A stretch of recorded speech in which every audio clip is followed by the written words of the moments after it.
What's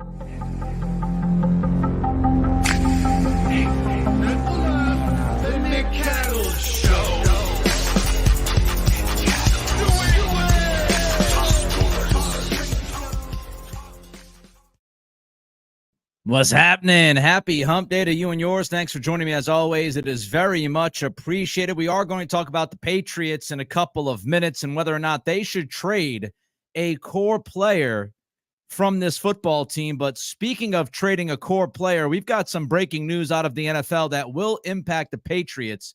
Adam Schefter, just about 2 minutes ago, reported that the Buffalo Bills have traded Stefon Diggs to the Houston Texans. Now, Diana Rossini jumps in and she says the Bills are trading Diggs to the Texans in exchange for a 2025 second-round pick.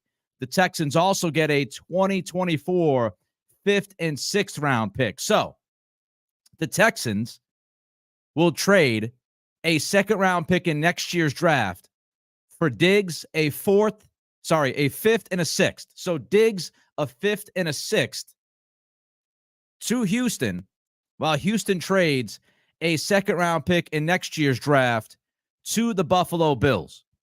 And so many thoughts about this trade and how it will impact the NFL, how it impacts the AFC East, how it impacts the conference. But there's a lot. There's a lot here. And by the way, Adam Schefter has refined Rossini's report. The Bills get a 2025 second-round pick, as she reported. The Texans receive Diggs a 2024 sixth-round pick and then a 2025 fifth-round pick. So it's not a fifth and a sixth this year. It is a sixth this year, a fifth next year, and Diggs, the Bills, they get a second-round pick in next year's draft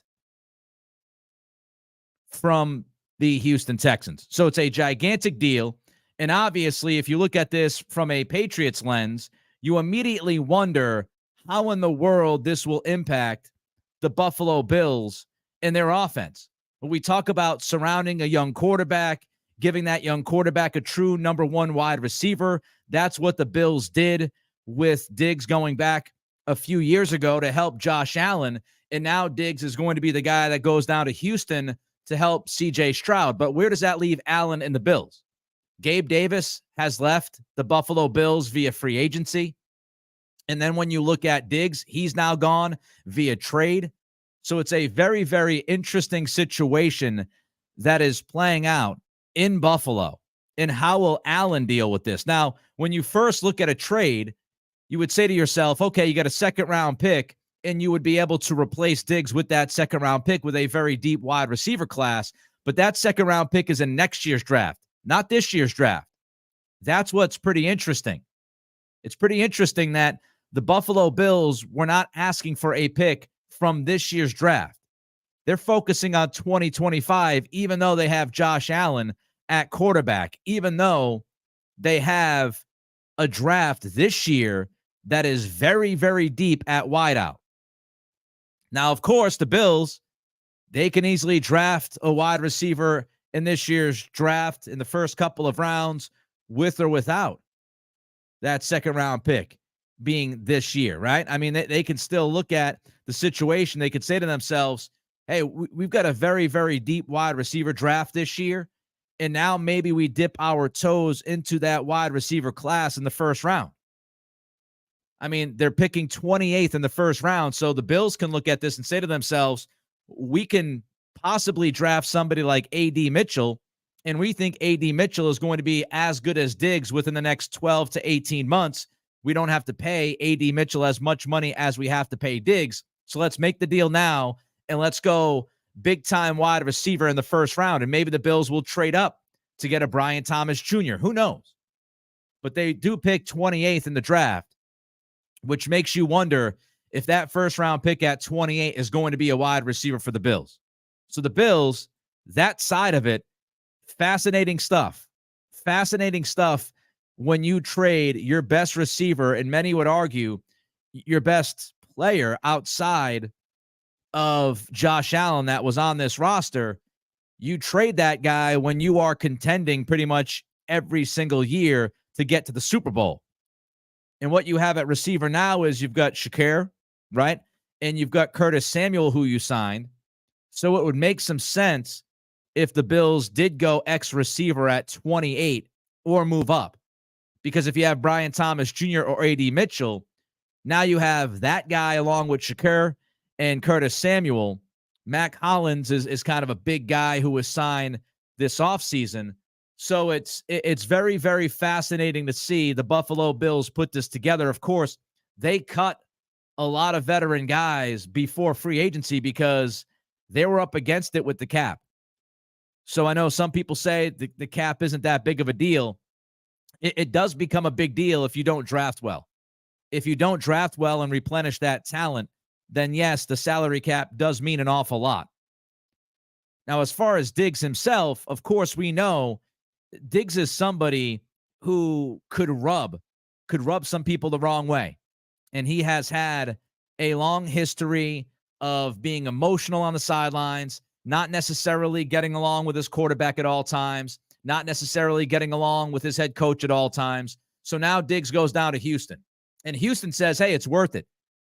It's absolutely worth it. We don't have to give up a pick in this year's draft. We got to give up a pick in next year's draft. And now we bring Diggs here to help C.J. Stroud. And now when you look at Houston's offense, Nick Caserio is building a really good offensive team down there with the Texans. You've got Stroud at quarterback. Of course, they brought in Joe Mixon, gave him an extension. So Joe Mixon is your running back.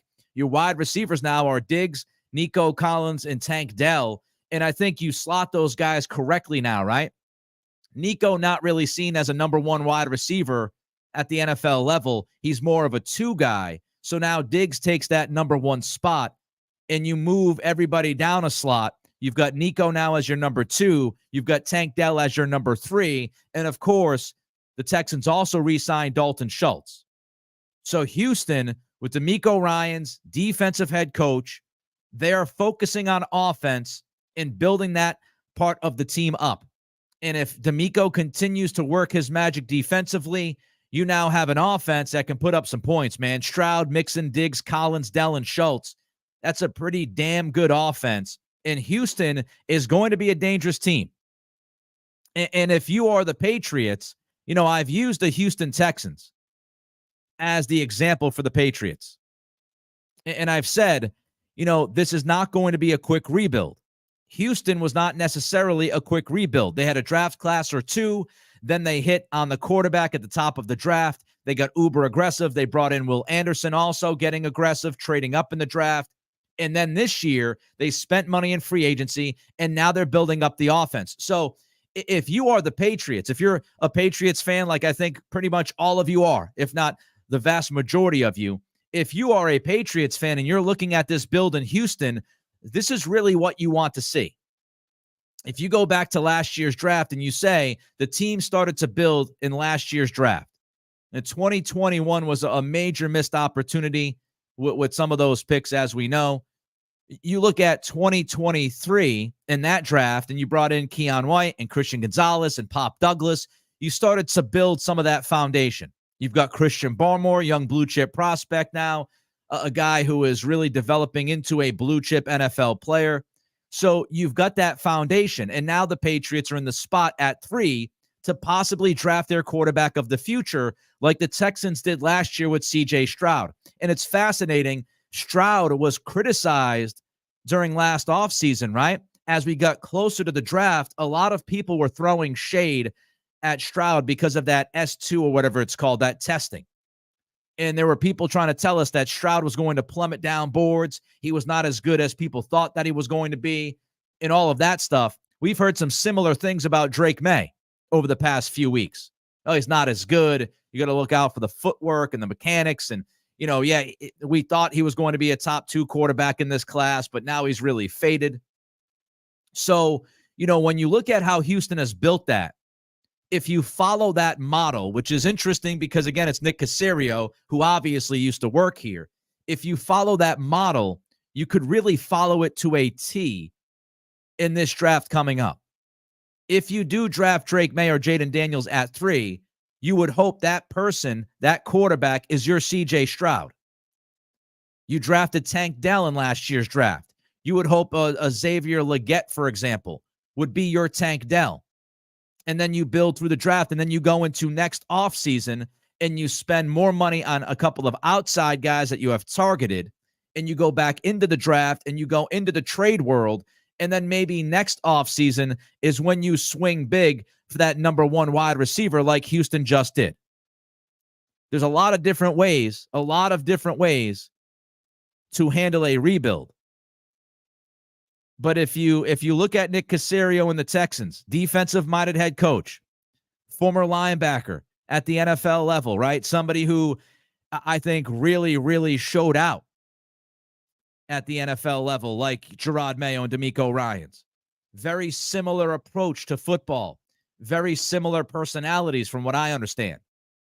You've got that defensive head coach, and you slowly build your team through the draft, a couple of affordable contracts like last offseason for Houston would be this offseason for the Patriots, signing a couple of those affordable contracts regarding the outside guys, taking care of the guys that are on your team now, and then you go into this draft, you try to find your CJ Stroud, you try to find your franchise quarterback, and then you start to supplement that franchise quarterback with some picks this year, and then you maybe go into next offseason and take those big swings. I'm not telling you that's what they're going to do, but if you're trying to rebuild your football team and you're using the Texans as the example, that's how the Patriots could do it if they follow that line.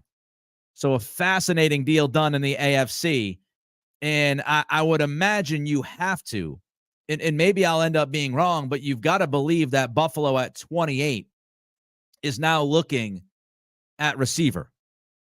So just a fascinating deal. If you're just jumping in, the Buffalo Bills have traded Stefon Diggs to the Houston Texans for a 2025 second-round pick. And you've got the Texans also picking up a 5th and 6th to go along with Stefon Diggs. So interesting trade. All right, before I get into the Patriots possibly trading a core player, I want to remind you, our friends at Warzone Paintball and Airsoft, they sponsor this program.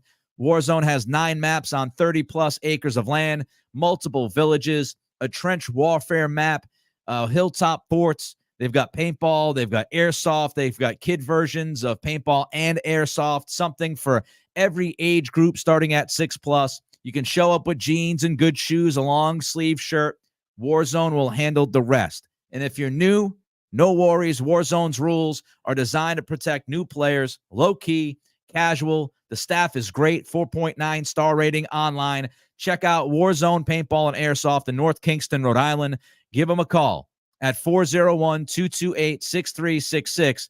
That's 401-228-6366. Tell them that the Nick Cattle Show sent you. Thanks to Warzone for sponsoring this podcast. All right, should the Patriots trade a core player? We just saw the Buffalo Bills trade a core player. Should the Patriots do the same thing? I'm not going to equate the impact of this Patriots core player to what Stefon Diggs brings to the table, but it's a very interesting question to put on the table regarding Kyle Duggar. Andrew Callahan of the Boston Herald reported that Duggar is dissatisfied with the transition tag, which to me is silly. I don't know why Duggar would be dissatisfied with the transition tag. If you look at the safety market, it is just not there. Safeties are not getting paid. That's just the way it is right now in the NFL. You look at a lot of these safeties that have been signed this offseason, we're talking $7 million a year, $8 million a year, maybe $10 million a year. Yes, Xavier McKinney got money. He got the bag. But he is by far, the best safety that was on the market this offseason. So, looking at the transition tag and feeling disrespected, I don't think Kyle Duggar has a real feel for what the market is, for what he brings to a football team. Because if he had a real feel of what he brings to a football team, he would understand that the transition tag at $13.8 million is pretty damn good business for him. On top of that, it was reported before the tag was put on him that the Patriots had offered a long-term deal with $13 million being the AAV, which I thought, and I said this at the time, was an incredibly fair deal for Duggar when you look at what other guys are being paid at his position.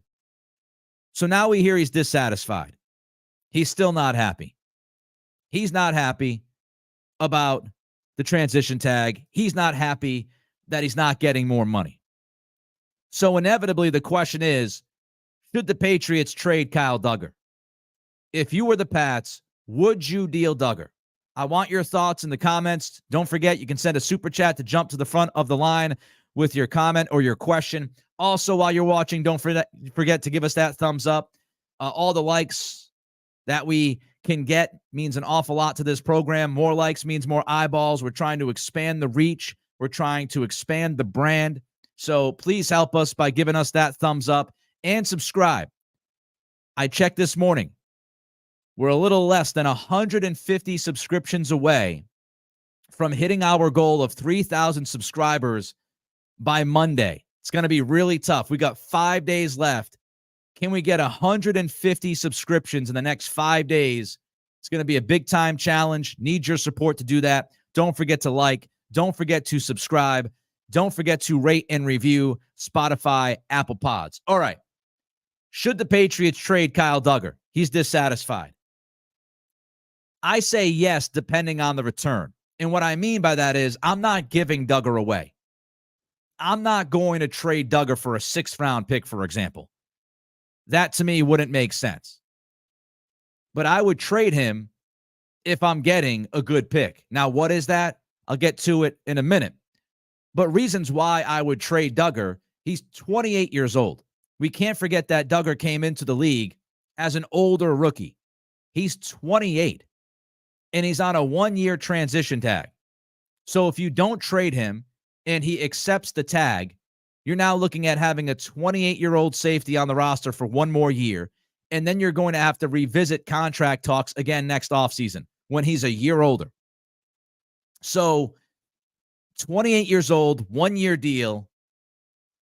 I'm not losing my mind over dealing him. I'm just not. And by the way, because the Patriots did use the transition tag on Duggar, and I don't think they're going to rescind it at this point because that would look awful. Because they put the transition tag on Duggar, they cannot get a comp pick next offseason. So if you're thinking about why would you trade Duggar, just keep him for the year and get the comp pick next offseason, transition tag eliminates that option. You are not going to get a compensatory pick for Duggar because of that tag. Another reason why I wouldn't have an issue trading Duggar is because you actually have some depth at his position. What Duggar does best is play in-box safety. That is his best, most useful position. He's not a free safety. He's not great in coverage. He's an in-box safety. And right now, you have Jabril Peppers to fill that role. You also want to start integrating Marte Mapu in.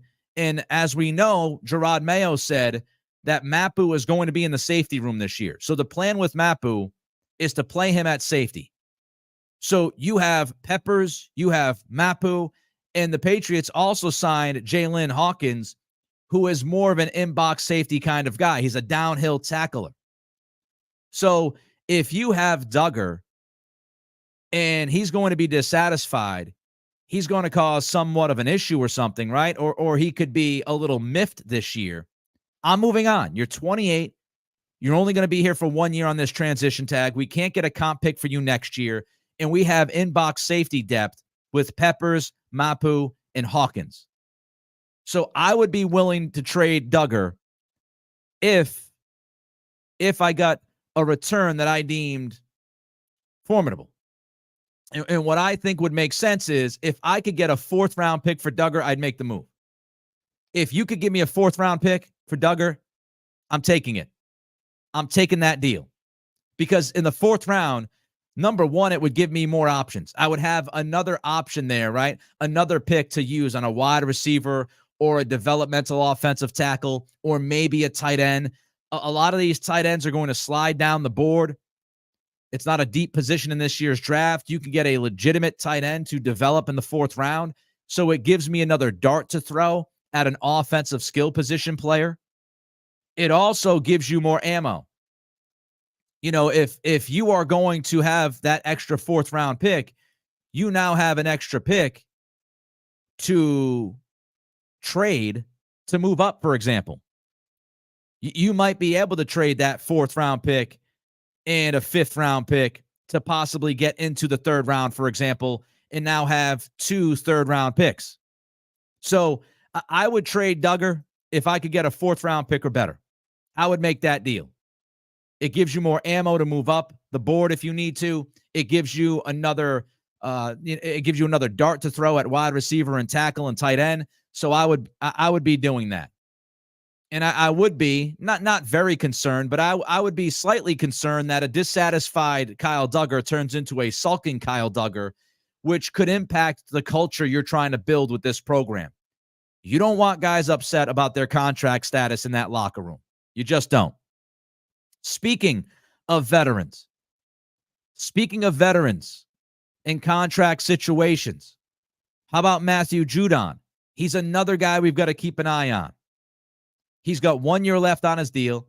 He turns 32 years old in August. He's coming off of a torn biceps. Now we know, very productive in 2022. 15 and a half sacks in 2022. What's the latest on Judon? Mike Kadlick at WEEI spoke to him over the last few days, and here's what Judon said about his contract. Quote, I think with the contract stuff, if it happens, it happens. If we can get a new contract worked out to where I try to end my career in Boston, that'd be great. Judon also told Kadlick that the plan is for him to be in Foxborough for the start of New England's offseason program, which begins next Monday on April 8th. Couple questions out of this. It's great to hear that Judon is going to be at the offseason program, but how active is he going to be? He can show up. Don't forget what he did last year during camp, right? He was there. He showed up. He had a presence, but he didn't do much. So how active will Judon actually be? Let's not forget about prior examples of dudes kind of going through the motions, not doing a ton because they want that new deal. They want more Scarol. So how active is he going to be? The other thing about what Judon said, this really stood out to me. Did you notice how he framed it? It'd be great if I could get a deal to try to end my career in Boston. So what Judon is saying is, yeah, I want to stay in Foxborough. I want to stay with the Patriots as long as they're going to pay me and give me an extension that would allow me to finish my career with the Patriots. So on his terms, right? That's what he's saying. If it happens, it happens. If we can get a new contract worked out to where I try to end my career in Boston, that'd be great. He's telling us, I want a long-term deal. Doesn't sound like he's aiming or targeting an idea of, hey, we're going to add just a year on this. They're going to give me a little bit more money here in 2024, and I'll be happy with that.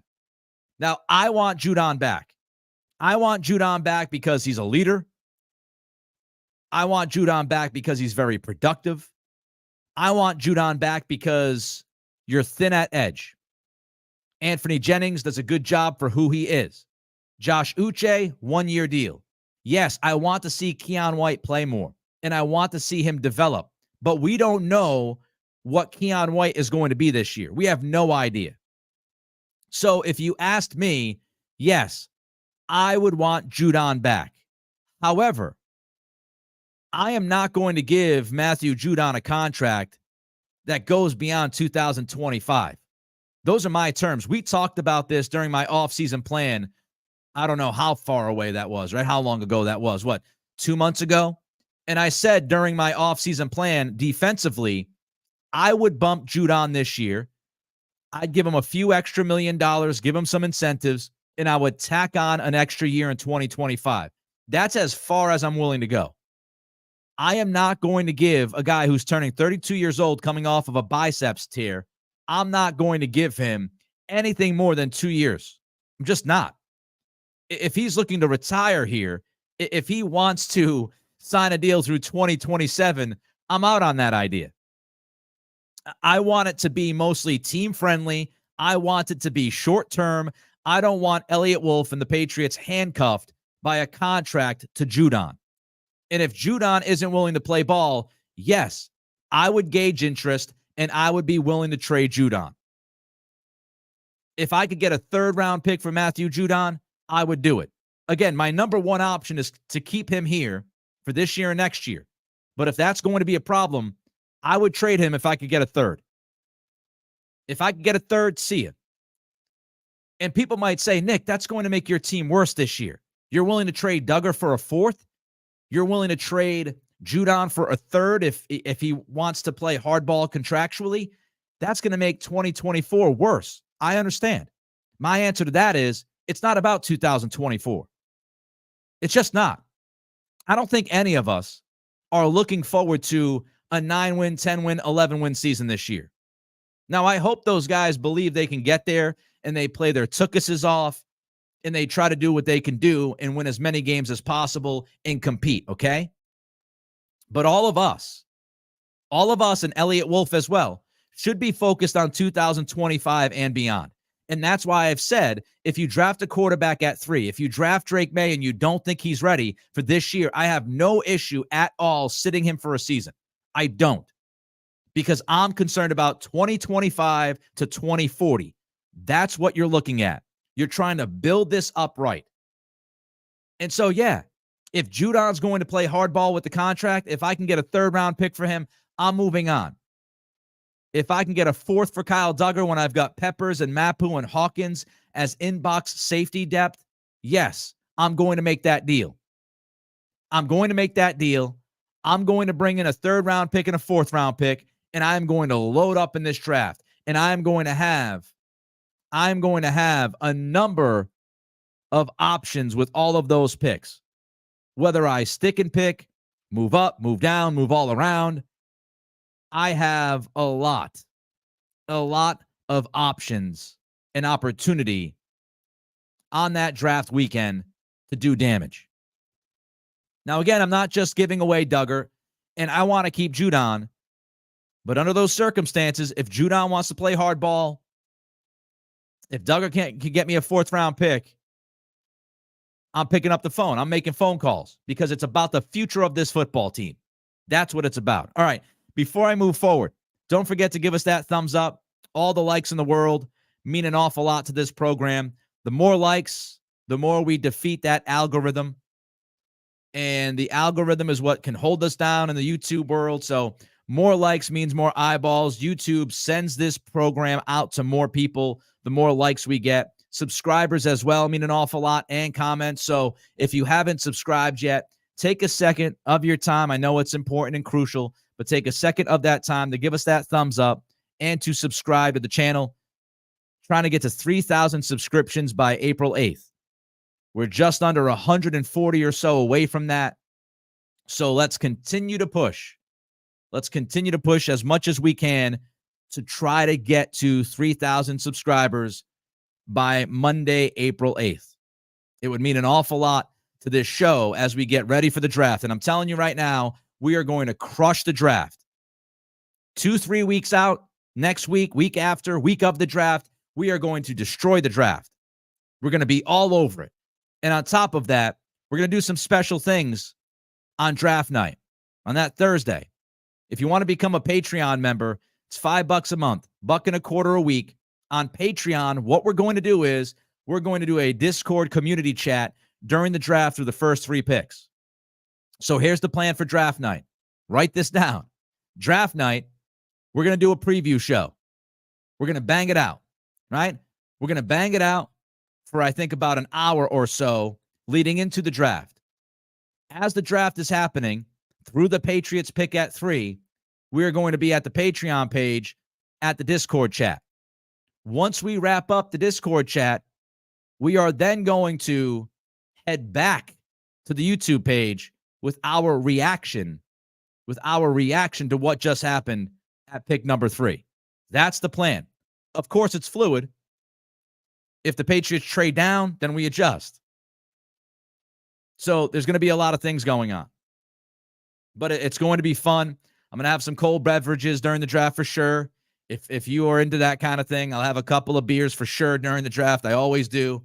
And we'll have a lot of fun with that. So just keep that in mind. Patreon page, patreon.com/Nick Cattles, Cattles is where you can get all the details on that. Had a Discord chat last night. Thought it was a lot of fun. Talked some wrestling, talked some Patriots, talked a little bit of Bruins, talked a lot of things, actually. So it was a lot of fun. We do that every couple of weeks on that Patreon. DJ Daniel is writing it down. Good. Thank you, DJ. Appreciate it. Appreciate it. Allison says, Nick, have you heard anything about who they picking at 3, if they're trading down or not? Allison, there's been a lot of stuff out there. It's not if you've heard things, it's what you believe. Because there are so many things out there. I think a lot of the stuff that we have seen, out there are smoke screens. I think a lot of the J.J. McCarthy stuff is a smoke screen. I think the Patriots are going to stick and pick. If you ask me today, I think the Patriots are staying at 3. I think the Patriots are being thrown out there a bunch in all of these stories and all of these reports because they're the one team that nobody knows. Nobody knows what the hell is going on, right? You don't hear a lot about Chicago because everybody knows Chicago is drafting Caleb Williams. You don't hear a lot about Washington. All you hear about Washington is they probably haven't made up their mind yet. The Patriots, everybody's going bananas about the Patriots. It's because ESPN, the NFL Network, all these people that run websites, people that do content like myself on YouTube, they know that the Patriots are the sexy team right now. They know it. Everybody wants to talk about what the Patriots are going to do at number 3. Did you see what Mina Kimes posted yesterday? I love Mina. I think she's tremendous. So Mina was promoting her latest podcast with Nate Tice. They did a mock draft. I watched it yesterday. You should check it out. It was good.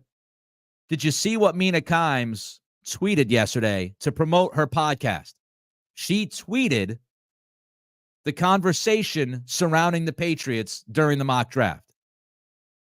That's what's sexy. Everybody wants to talk about the Patriots because everybody knows that the Patriots, they will tell you that's where the draft starts, right? So that's why you're going to see non-stop rumors about the Patriots and what they're going to do at 3. Trust me when I tell you this. I've done radio for, 10 plus years, going back to 2012. So about, 12 years or whatever it is. I've done radio in a lot of different places. I did radio in Virginia Beach, which was pretty much a national program. I did radio at ESPN, which is national radio. I did radio out in Sacramento. I did radio here for both radio stations. I will tell you that when you're doing radio and as you lead into the draft, you find your topics to hang the hat on. Something that you can go to no matter what. If something is slow, you can go to it. If you want to try to drive interest, you can go to it. And if I was doing a national radio show today, I would be talking about the Patriots at 3.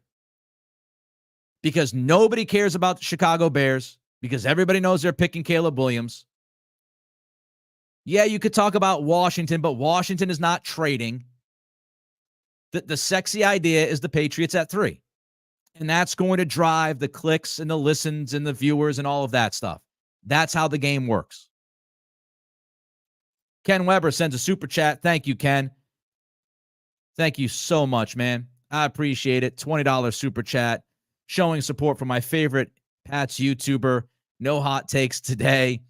Ken, I appreciate you, man. Again, that when I get super chats, when I get people signing up for the Patreon page, it means a lot because it means you guys are supporting this and you want this to continue, because it's not going to continue if financially it doesn't work, right? And I'm trying to do all that I can. So I appreciate it when I see stuff like that. Thank you, Ken, for that super chat. It means a lot to me. Alan jumps in, $4.99. Super chat. I love when I get a day off so I can watch your show live. Looking forward to the draft day chats. Yeah. Again, Patreon will be doing a community chat. I might even do more than one chat. I might do more than a chat during the draft. I might do one earlier in the day after the initial live pod. But that Thursday, I think it's April 25th? Yeah, April 25th. 3 weeks from tomorrow, we're going to be all over it. We're going to have fun. It's going to be very interactive. I have high hopes for draft night. And I think you guys will enjoy the conversation, and we'll have fun together. We might have some pain together too, depending on what happens.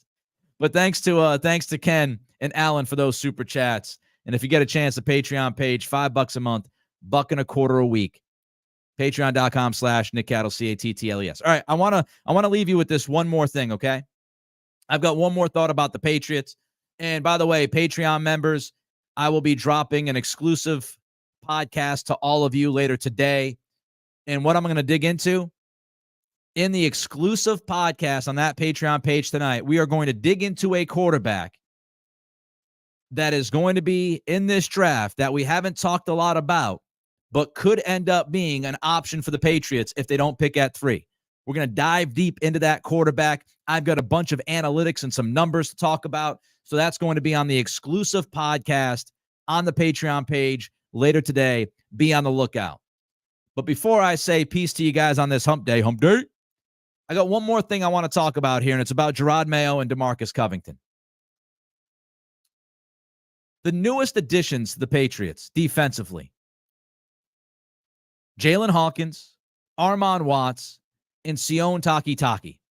Those are the 3 guys that were added to this defense. All of those guys you would call pretty much depth pieces. Now, Takitaki is going to be in the linebacker rotation. Watts is going to be in the rotation for the defensive line. Jalen Hawkins is a depth piece. He's a depth piece at safety / he'll take some special team snaps, right? So when I look at what the Patriots have done, I've come away with this thought. And of course, we expect the Patriots to go heavy offensively during the draft.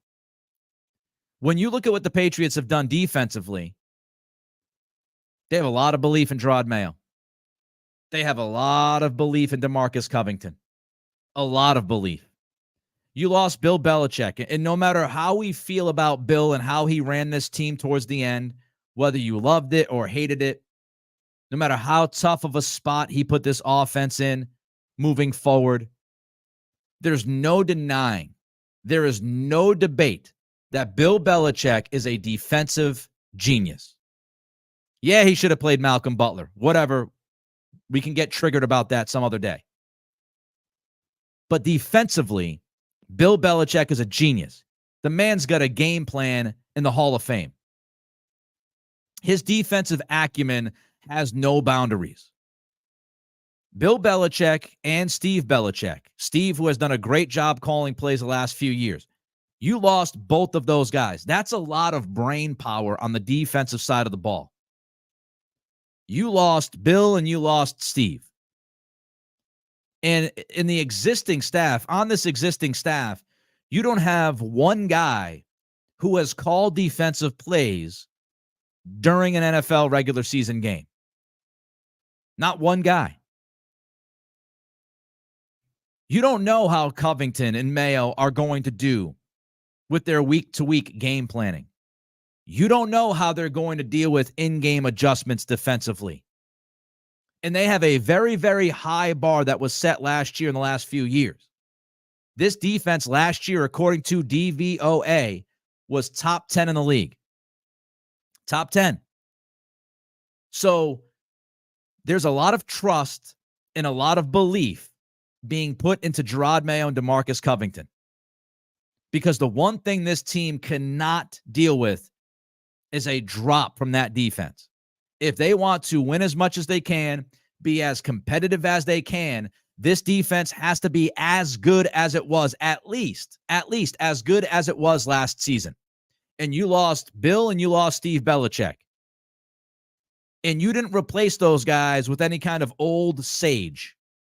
You promoted Covington, and you've got Mayo as your head coach with a very high bar. Elliott Wolf is putting a lot of stock into Jerod Mayo and DeMarcus Covington. Mayo is putting a lot of his belief in Covington.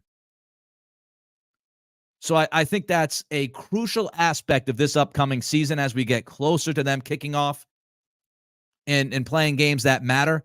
A crucial aspect of this upcoming season is the fact that you lost that brain power.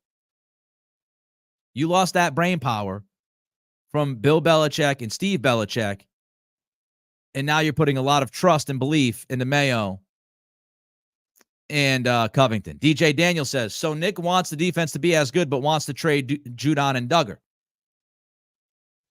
This is the difference between what I want, what fans want, and what the coaches want, and what the team wants, right? If you're Elliott Wolf, you do not want this defense to take a step back. Now, again, the Duggar stuff and the Judon stuff had qualifiers. I don't think you lose a lot by trading Duggar. I don't.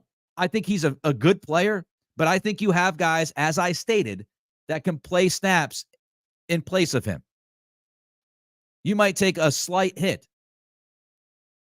The focus for us and the focus for Elliott Wolf really is long-term. I'm talking about if Gerard Mayo wants to win as many games as humanly possible, he's got to get the most out of this defense.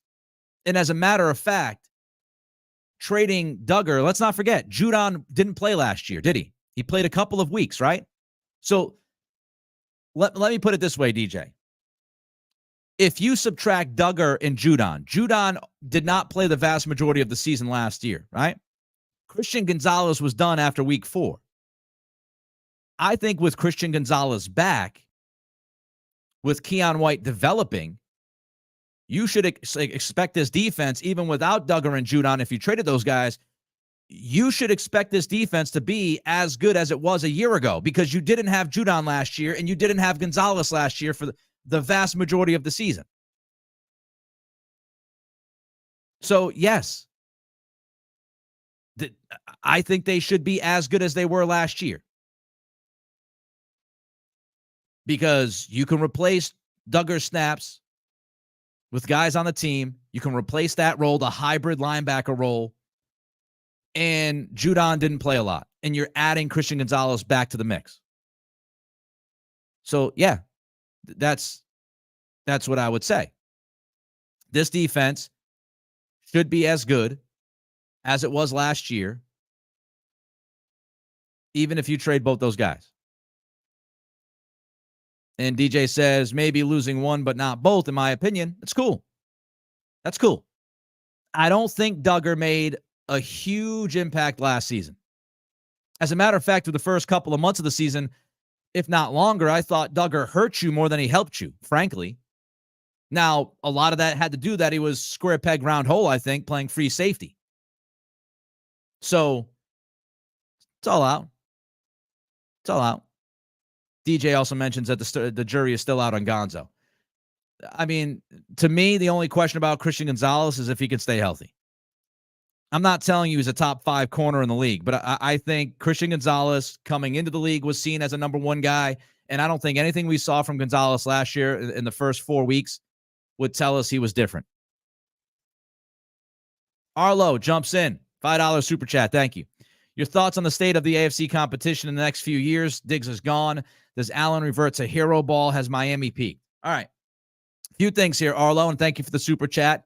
Very much appreciated. Buffalo, I think, is a very fascinating team. We'll see what they do in the draft, but they did lose a lot of key pieces. And I said last year I thought Buffalo would take a step back. They were a very funky team last year because the analytics would tell you they were one of the best teams in football, but they had to fight for their lives to get back into the playoffs. And then they went on that run towards the end of the season and looked like a legitimate playoff contender, right? A legitimate Super Bowl championship type team. So they had a very, very funky year last year. They lost a lot of important guys for the room, right? They cut a lot of guys. And now they trade Diggs. Let's see what happens in the draft. If they move up in the draft to trade a wide receiver to draft a wide receiver in the first round, like a Brian Thomas Jr., if they land an A.D. Mitchell, I think their offense passing-wise, will suffer without Diggs a bit. But they did add Curtis Samuel. If they draft a receiver in the first round, I don't think it'll drop too much. They will rely, I think, on their tight ends a bit more. They've got two very talented pass-catching tight ends. And let's not forget, what really turned that season around last year offensively for them was when they fired Ken Dorsey. They gave the reins to Joe Brady as OC, and Brady ran the football more. Brady used the run a lot more as far as manipulating defenses. Cook became a very, very vital part of that offense. So I think what you'll see Buffalo do is continue that transition into more run the football, more tight end action, and you got Samuel and whoever they bring in as that receiver out of the draft. So I think offensively, they will be a bit different, but I think Brady is a good offensive play caller. He proved that last year. I still think the Bills will be in the conversation in the AFC. Miami, I am not as big of a Tua guy as many people are. I do think Tua has been more of a product of the people that are around him versus his individual talent to bring a team up and to lead a team into big games and do what he's got to do. Tua works when everything around him is working. When you've got Waddle and Hill healthy, when you're running the football effectively, when you can protect him long enough, he's not going to run a lot with the football. He's not a supreme athlete. He's had the concussion issues. He had all the injury issues with the ankle and the hip. So he's not going to run with the football a ton. Tua is somebody who needs the operation to work. Very much like the former quarterback that was here that I will not bring up his name because it'll trigger people and I'm not going down the rabbit hole. There are quarterbacks that need the operation to work. There are quarterbacks that need wide receivers, offensive line to work at a higher level than some other quarterbacks that have that natural elite trait talent, which is why when I talk about the number 3 pick, I talk about Drake May having those elite traits. There are some things that some quarterbacks just don't have. Tua does not have an electric arm. You've got to scheme guys open deep downfield for the most part. He doesn't have a super duper uber arm. So we saw in the playoff game, if you can get to Tua, he's going to make mistakes. Before he had Waddle and Hill, he made a ton of mistakes in Miami. I watched that guy play a lot of football. I was down in Virginia Beach at the time. I watched him play a lot of football as part of my day job. And I saw Tua make some of those former quarterback here in New England kind of mistakes in his first year or two. So I have a question about Tua. But I really like Mike McDaniel as a play caller. And they've got explosive playmakers. So with McDaniel and those skill position players, they're going to put up points. They are going to put up points. And defensively, they've changed some things around. I would think Miami would be as good as they were last year, if not maybe even a bit better. But saying that, I will give you the context. I don't think Miami was as good as their record would tell you, and I don't think they were as good as some people think they were. McDaniel has had a very tough time against good football teams. Miami has been different against playoff teams. And that was the case last year. They beat up on the lower teams, the lower level teams. They tend to struggle against good teams or very good teams. They've got to get past that hump. But look, it's April 3rd. If you ask me, Buffalo, Miami, I think they're in the same kind of category. I would look at them as, the floor to me is 9 wins-ish. The ceiling to me is 12 wins. I think they're in that same group. I don't think it'd be crazy to think Miami goes 10-7 or 11-6. I don't think Buffalo going 11-6 or 12-5 would be bananas. They're right in that group. The margins are very slim when you talk about difference between an 8 or 9 win team and an 11 win team in the NFL. So those are my thoughts. Thanks for the super chat, Arlo. All right, going to head out. I appreciate every single one of you. If something big breaks, we'll be all over it later today. If not, we're back at 11 a.m. tomorrow. Don't forget to give us that thumbs up if you enjoy the programming. More thumbs means more eyeballs. We defeat that algorithm. So give us that thumbs up, comment, and subscribe. Trying to hit 3,000 subscriptions. We've got 5 days to do it. We're about 150 short. The only way we're getting there is with your help. So like, comment, and subscribe. Till tomorrow, this has been The Nick Cattle Show.